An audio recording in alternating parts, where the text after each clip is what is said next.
యొక్క ఆదరణకర్తని మీకోసం పంపించమంటాడు. ఎందుకంటే నేను వెళ్ళిపోవాలి. వేరొక్క ఆదరణకర్త మీ దగ్గరకు వచ్చి ఎలా ఉంటారట ఆయన,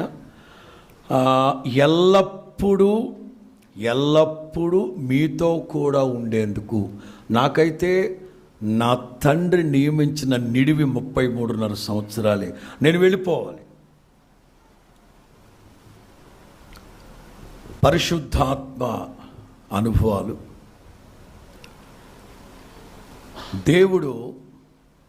దేవుడు ఆదాము నాసిక రంధ్రాల్లో జీవవాయువుని ఊదాడు.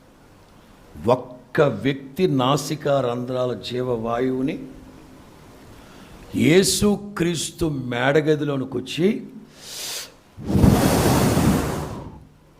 మీరందరూ పరిశుద్ధాత్మని